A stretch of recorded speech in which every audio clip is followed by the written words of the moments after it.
Weekly update for Friday, January 14th. New book from Christopher Woerner, way out there in New Mexico. And this one is called Ley-Lines. And if you look closely, you'll notice that it looks like it says Motley Lines with a hyphen in it. But when you read inside, you realize that it's mot, French for word, and ley lines, as in lines of metaphysical force. And I appreciated Chris's dedication to me. To Dave, wasn't able to get a letter written before mailing this. That's how the world is now. Yeah, I'll go along with that. And I got to say that this is a little lengthy, but this one, I have no idea why this tickled my fancy the way that it did, but it definitely tickled my fancy. Arguing with Axl Rose. Chris Woerner arguing with Axl Rose days and days later. And I'm gonna have to jump into the middle right here.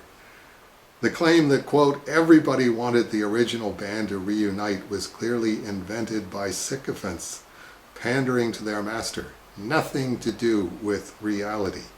Many at Geffen probably wanted the real Guns N' Roses back, but that had more to do with the fact that Slash, Duff, and Izzy could record and release music people wanted to hear. Axl can't.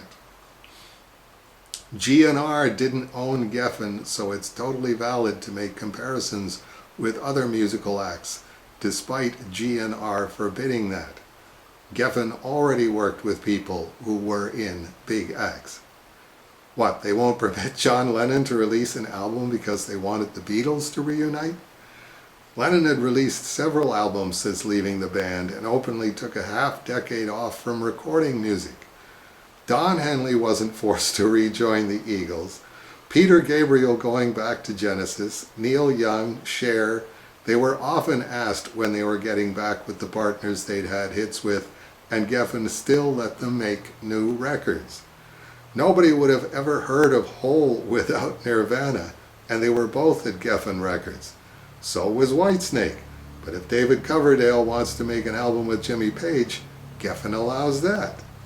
Sammy Hagar had his biggest success on Geffen and still owed them more albums when he joined Van Halen, who weren't even signed to Geffen. It was still doable. All these acts are different than GNR, but Geffen could deal with all of them. The difference is that these other acts could record and release music.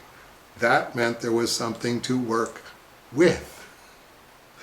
Izzy and Duff both released their first solo albums on Geffen, but Geffen controlled Guns N' Roses so much that the real band hasn't released any new music since Kurt Cobain's heart was still beating.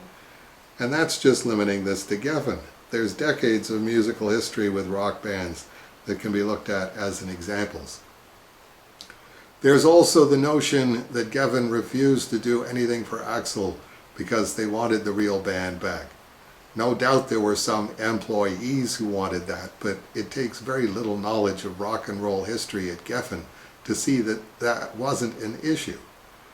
Geffen didn't refuse to release Don Henley albums because they wanted the Eagles back.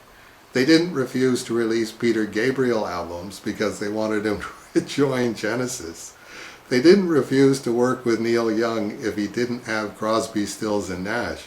They didn't demand Cher get back with Sonny. They didn't stop David Coverdale from doing an album with Jimmy Page because they wanted another Whitesnake album. They still wanted Sammy Hagar albums even after he joined Van Halen, who weren't signed to Geffen. Izzy and Duff released their first solo albums on Geffen. Not a problem.